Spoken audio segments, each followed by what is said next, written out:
কেন ভগবানের কথা চিন্তা করব? আমরা তো আমাদের পরিবারের লোকজনদের কথা চিন্তা করি, আমাদের আত্মীয় স্বজন, বন্ধু বান্ধব, আমাদের পাড়া প্রতিবেশী, যারা আমাদের শহীদ, যারা আমাদের উপকার করেন, যারা আমাদের কাজে আসে আমাদের, তাই না? যাতে আমাদের কাজে, তাদের কথা চিন্তা করি। কেন ভগবানের কথা চিন্তা করতে যাব? তো ভগবান কি আমাদের কাজে আসে? কোনো কি দরকার ভগবানকে? ভগবানকে জানার প্রয়োজনটা কি? আমি তো কাজ করি, চাকরি করি, ব্যবসা করি, টাকা রোজগার করি, বাজার থেকে চাল ডাল শাকসবজি নিয়ে আসি, রান্না করে খাই, এভাবে আমার জীবন চলে। ভগবানের প্রয়োজনটা কোথায়? যাকে প্রয়োজন তাকে স্মরণ করব না, তার কথা চিন্তা করব। কেন বেকার ভগবানকে? আমি জানি না সে আছে বা না আছে, তাই বা কে জানে।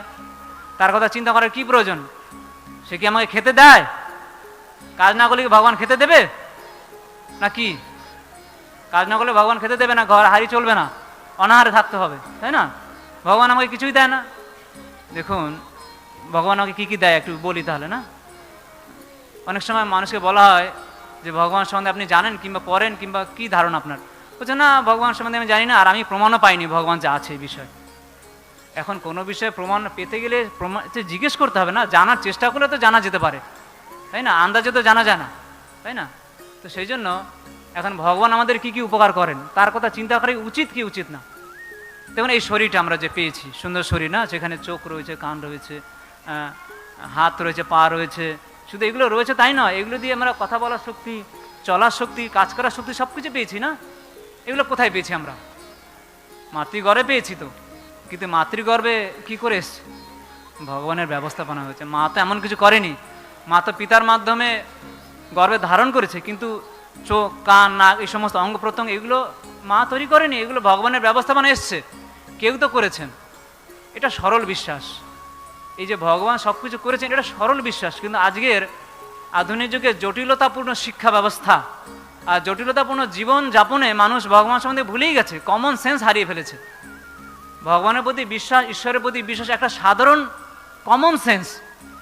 কিন্তু আজকে যেহেতু মানুষের জীবনধারা এবং মানুষের মন অত্যন্ত চঞ্চল, বিভিন্ন দিকে বিক্ষিপ্ত হয়ে গেছে, সেই জন্য এই বিষয়ে তারা চিন্তা করার সময় পায় না, তাই না? তো সেই জন্য আমাদের বুঝতে হবে ভগবান আমাদের কি দিচ্ছেন। আমাদের শরীরটা দিয়েছেন, সবাই আপনার সম্মত আমার সঙ্গে। শরীর দিয়েছেন, চোখ দিয়ে দেখার শক্তি দিয়েছেন, হাত দিয়ে কাজ করার শক্তি দিয়েছেন, পা দিয়ে চলার শক্তি, সবই দিয়েছেন, ঠিক? এবার এই শরীরটাতে দেওয়া হলো, কিন্তু আমরা জীবনযাপন করবো কীভাবে? অক্সিজেন না নিলে তো মরে যাব, ঠিক না? তো অক্সিজেন যদি সাপ্লাই না হয়, কাজ করে খেতে পারবেন? বলুন, কাজ করে খেতে পারবেন? অক্সিজেন সাপ্লাই বন্ধ হয়ে গেলে কতক্ষণ বাঁচবেন? তো এই সাপ্লাই কে করছেন? নরেন্দ্র মোদী না কে করছে? প্রধানমন্ত্রী না অর্থমন্ত্রী না পরিবেশ মন্ত্রী? কে করছে এগুলো? কেউ তো করছে। আমরা ফ্রিতে রেশন পাচ্ছি, না? ফ্রিতে রেশন পায় মানুষ, তারপরে কারেন্টের সাপ্লাই হয়, দুয়ারে সরকার জল দিয়ে যায়, কত কিছু হয়, না? সাপ্লাই সবাই করছে, কিন্তু এই যে আমরা যেটা পাচ্ছি, অক্সিজেন পাচ্ছি, সূর্যের আলো পাচ্ছি, এগুলো তো কেউ সাপ্লাই করছে। এটা ব্যবস্থাপনা, না? এটা ব্যবস্থাপনা কি না? আমরা এই দেশে রয়েছি, রাস্তা দিয়ে চলছি, এই যে কারেন্টের ব্যবস্থা, এগুলো সরকার করে দিয়েছে, না? এই যে একটা জিনিস দেখে বোঝা যায় একটা সরকার রয়েছে, সুন্দর ব্যবস্থাপনার মাধ্যমে আমাদের দৈনন্দিন জীবনযাপনে সব কিছু প্রয়োজন সরকারের মাধ্যমে আমরা পাচ্ছি, শুধু কাজ করে আমরা পাই না।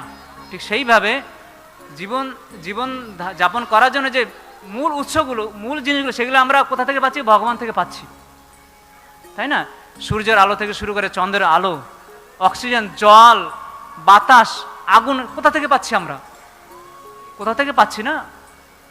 ভগবান বলছেন অহং সর্বস্ব প্রভাব মত্ত সর্বং প্রবর্ততে, এই শ্লোকে, এই অধ্যায়ের 8 নম্বর শ্লোকে বলছেন অহং সর্বস্ব প্রভাব মত্ত সর্বং প্রবর্ততে ইতি মত্ত ভজন্তে মাং বুধা ভাব সমন্বিতা। যে এগুলো অনুমান নয়, যেগুলো বললাম সেগুলো ভগবান বলেছেন গীতাতে, যে সব কিছু আমার থেকে এসছে। এই জড়জগৎ, চিন্ময় জগৎ, তুমি যা কিছু দেখছো, আমি সব কিছুর উৎস। আচ্ছা, কিন্তু জেনে তাহলে কি করবে? বলছে শোনো, এগুলো অনেকে জানতে পারে, কিন্তু যার ভক্তি নেই সে কিন্তু জেনেও কিছু করবে না। যদি মূর্খ হয়, যদি বুদ্ধিমান না হয়, তাহলে কিন্তু সে জেনেও জানবে না। সেই জন্যই ভগবান যেহেতু আমাদের পালন করছেন, সব কিছু আমাদের দিচ্ছেন, জগতে সব কিছু আমাদের দিচ্ছেন। বলতে পারে না এত বড় বড় বড় বিল্ডিং, সেগুলোকে ভগবান বানাচ্ছে? না, সেগুলো ভগবান বানাচ্ছে না। কিন্তু সেগুলো তৈরি করার জন্য যা কিছু প্রয়োজন সেইগুলো কিন্তু ভগবান দিচ্ছেন, তাই না? মূল বিষয়গুলো, মূল যে উপাদান সেইগুলো ভগবান দিচ্ছেন।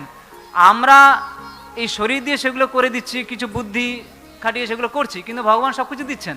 তো সেই জন্য যিনি সব কিছু দিচ্ছেন, আমি প্রথমে বললাম না, যদি কিছু দিই, যে আমাকে কোনো কিছু দিচ্ছে, কেউ উপকার করে, তার কথা আমরা চিন্তা করবো, ভগবানের কথা কেন চিন্তা করব?